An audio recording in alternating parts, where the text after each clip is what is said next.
प्राचीन दुनिया कई रहस्यों से भरी है ना। और उनकी जो लिपियां हैं, मतलब लिखने के तरीके, वो तो उन रहस्यों को खोलने की चाबी की तरह हैं।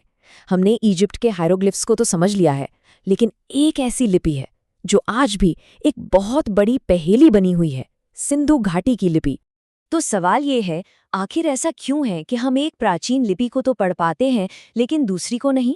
मतलब दोनों में ऐसा क्या अलग था कि एक का कोड टूट गया और दूसरा आज भी हजारों साल बाद भी एक रहस्य बना हुआ है?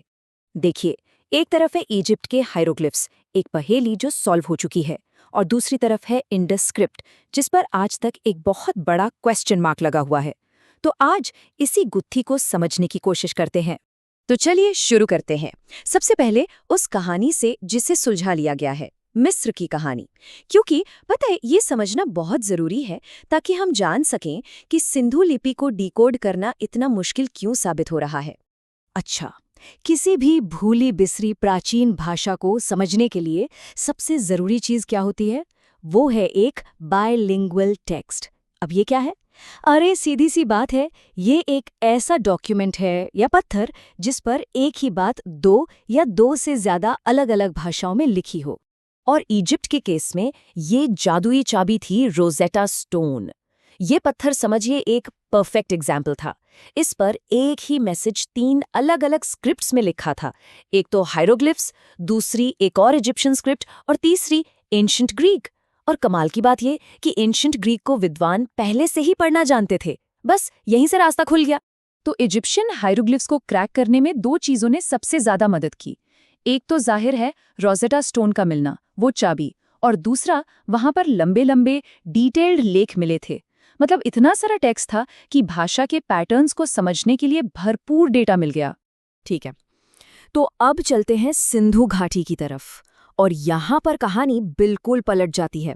इजिप्ट की सक्सेस स्टोरी के एकदम उलट इंडस वैली की कहानी एक ऐसी पहेली की तरह है जिसके आप कह सकते हैं सबसे जरूरी टुकड़े ही गायब है। तो ये लिपि कौन इस्तेमाल करता था? सिंधु घाटी सभ्यता के लोग। ये सभ्यता सोचिए लगभग 2600 बीसी से 1900 बीसी के बीच अपने चरम पर थी। ये दुनिया की सबसे पुरानी और एडवांस सिविलाइजेशंस में से एक थी, और इसने अपने पीछे ये एक अनसुलझा बहुत बड़ा रहस्य छोड़ दिया। और यहीं पर असली चैलेंज सामने आता है। देखिए, इजिप्ट के पास था रोजेटा स्टोन। इंडस वैली के लिए आज तक ऐसा कोई की डॉक्यूमेंट नहीं मिला, बिल्कुल नहीं।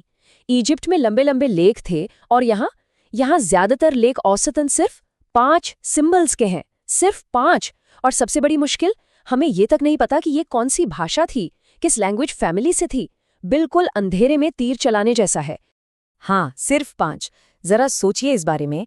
सिंधु घाटी से मिले ज्यादातर इंस्क्रिप्शंस में एवरेज पर सिर्फ 5 सिंबल्स हैं। अब इतने कम डेटा में किसी भाषा का ग्रामर या कोई पैटर्न खोजना प्रैक्टिकली नामुमकिन है। ये तो कुछ वैसा ही हुआ जैसे आप किसी पूरी किताब को सिर्फ उसके टाइटल के 5 अक्षरों से समझने की कोशिश कर रहे हो। हाँ, ऐसा नहीं है कि हम कुछ भी नहीं जानते। कुछ बातें तो हमें पता हैं, जैसे ये लिपि ज्यादातर सील्स यानी मोहरों, मिट्टी के बर्तनों और छोटी छोटी टैबलेट्स पर मिलती है। इसमें करीब 400 से 600 यूनिक सिंबल्स हैं, जिनमें जानवरों, इंसानों और कई तरह के एब्स्ट्रैक्ट शेप्स का मिक्स है।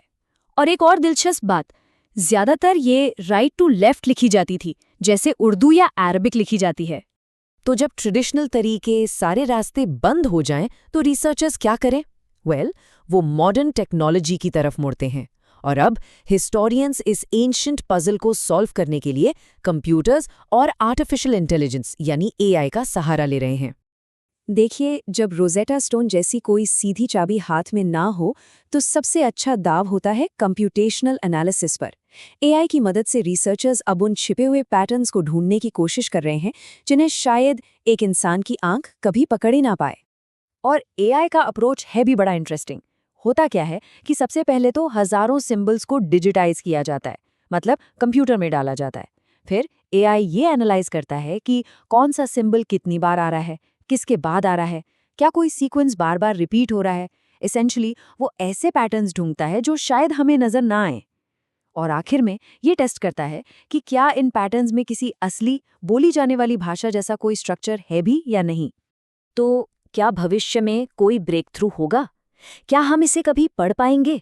देखिए, टेक्नोलॉजी में इतनी तरक्की के बाद भी सच तो ये है कि ये रहस्य आज भी कायम है और इंडस स्क्रिप्ट को डिकोड करना आज भी आर्कियोलॉजी और लिंग्विस्टिक्स की दुनिया के सबसे बड़े चैलेंजेस में से एक है। और ये सब हमें एक बहुत ही फंडामेंटल सवाल पर लाकर खड़ा कर देता है। क्या इंडस स्क्रिप्ट सच में खोई हुई भाषा है, या कहीं ये सिर्फ सिंबल्स का एक कॉम्प्लिकेटेड सिस्टम तो नहीं था, जैसे आज के ट्रैफिक सिग्नल्स या मैथमेटिकल सिंबल्स, जिनका किसी बोली जाने वाली भाषा से कोई डायरेक्ट कनेक्शन नहीं होता। तो आखिर में सबसे बड़ा सवाल यही बचता है, क्या सिंधु लिपि एक भूली हुई भाषा है जो हमें एक पूरी की पूरी सिविलाइजेशन की आवाज सुना सकती है, या फिर ये कुछ और ही है, कुछ ऐसा जिसे हम आज तक समझ ही नहीं पाए हैं? इसका जवाब ये आज भी इतिहास के सबसे बड़े रहस्यों में से एक है।